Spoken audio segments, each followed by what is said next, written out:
make your first money in trading, you don't need a complex price action strategy that only experts can execute, because by the end of this video I will teach you a simple strategy to make $100 in just 30 minutes of trading, even as a beginner who has never done this before. All you need is a good broker and a trading platform for the charts and the indicators that I will show you. We will use two indicators, which is the RSI and the Bollinger Bands.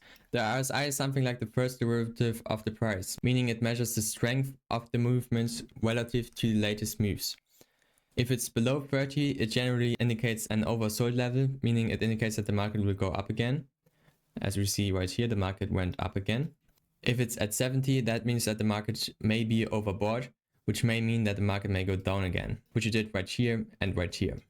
Here you can see the Bollinger Bands. The Bollinger Bands consist of 3 lines.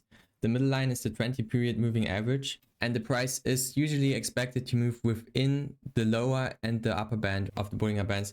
If the price closes above that, that may indicate oversold levels as well, as we see in this trade right here. And if the price closes below the lower bands, that may indicate oversold levels. Subscribe and turn on notifications to learn more profitable trading strategies like this. Now let's dive in. I've marked 3 trades, all of which have worked, and there's 3 parts to this strategy. There's the entry rule, there's the exit rule, and there's the filter for the entry rule so that we don't get false signals, which, as you will see later in the video, is going to be very important.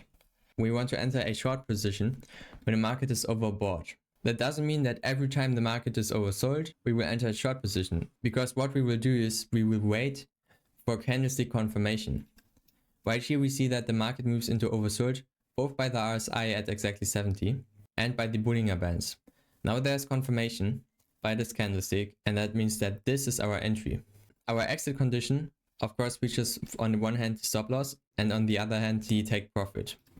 The stop loss is not going to be based on highs or lows. This is more for price action trading. For the stop loss, we want to go to the candle that gave the confirmation on the signal, and then to the Bollinger Band.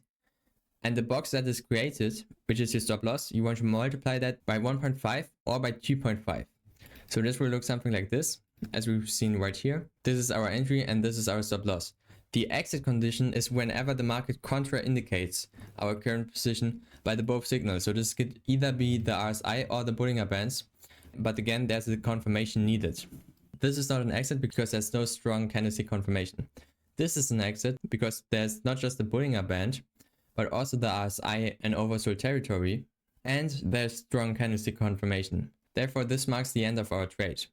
If you're asking yourself right now why we didn't take a trade into the long position right here, because the market is oversold and there's candlestick confirmation, meaning this should be an entry rule, just keep watching the video, because soon I'm going to talk about filtering the strategy, because this trade would actually not have been profitable because we would have been stopped out right here, meaning it is important to use a filter. But we have to look at the other 2 trades here as well. These were again phenomenal trades in my opinion, but they showcase a key thing and a definition of oversold or overbought levels. Because this zone with this RSI was marked as oversold, meaning that in trends the oversold level will actually adjust. Because after this retracement, the trend continued to go up, meaning that in a trend the oversold level actually starts at around 50 and the price starts reversing at around 40.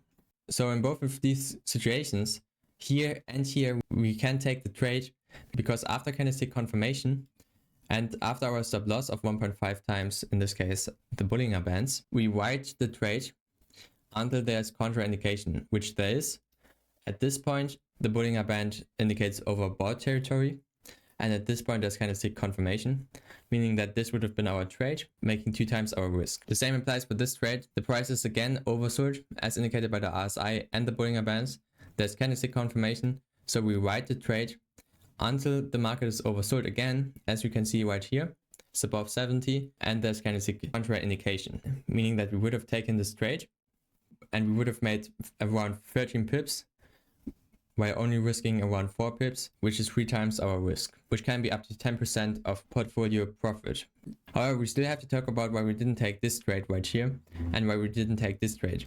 We've covered the entry rule and the exit rule. Here comes the filtering aspect into play, because we actually want to take trades only in alignment with the trend. Here the trend was downward, as indicated by price that consistently moves below the 20 moving average and in the lower bounds of the moving average for most of the time, until right around here, meaning that the trending move in the other direction than the trend.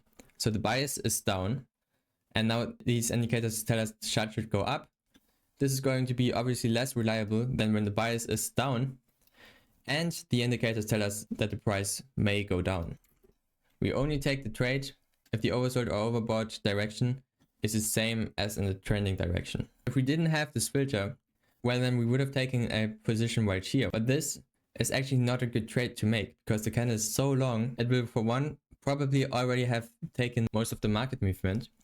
And for another, look at the size of your stop loss. Your stop loss would have been something like 12 points by our rule, and we can't just change our exit rules because in other situations having a greater stop loss was necessary. I've written about the importance of this in my free trading guide as well, by the way. And so in this situation, look at what the trade would have given us. The trade would have given us 3 pips while risking 12 pips. This is not a favorable risk to reward ratio at all. When we remove the filter, then there's a high likelihood that our trades won't actually work and we won't make any money at all. Proving to you that the strategy works, let's just go to a random other place in the chart. For example, let's go here and let's see what the strategy would have told us to do. First of all, at this point, the market was overbought. And now we had candlestick confirmation. However, the price tested this level again, as we see right here, but then confirms the direction of the trend right here. So this was our filter, but the filter came too late. And now we don't have an entry signal. Because at this point in time, the market is actually not overbought. But right here, the market retraces a little bit. And the market approaches 50, meaning by RSI it is now overbought. And we can take a trade in the direction of the trend. Because there's much volatility here, this would have been a long stop loss of 12 pips. But as you can see, we would have made well more than that, around 30 pips or so, when then the market contraindicated our trade. Actually, the current market regimen in the Forex appears to work extremely well with this strategy, because we see right here how the prices move within the 2 upper bands, meaning that the trend direction is positive, and all of the time here, and here, and here, the markets bounce off at around 50. So all of these are trades. This works extremely well right now, as you can see. But you can't go and apply the strategy already, because there's one more thing that you need to know. You need to know how to specifically execute the strategy and key caveats. First of all, market movements aren't going to happen when no one trades. So what you want to do in your trading instrument of choice, in this case this is the EURUSD, you want to check for tick volume and take most of your trades either when there's a clear direction, as we've seen, or when there's much volume, as in this case after 2:30 PM, which is probably because then there's session overlap between the New York exchange and major European exchanges.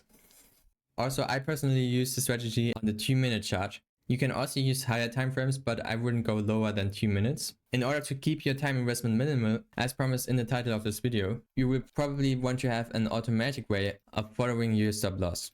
If you're really lazy and you want to keep it simple and stupid by the KISS system, then just use the trailing stop loss. When you place an order, you will see an option for this. And otherwise, just look at the chart during an hour of high volatility, for example, around the news or after the session overlap, and look every hour if there's something interesting happening.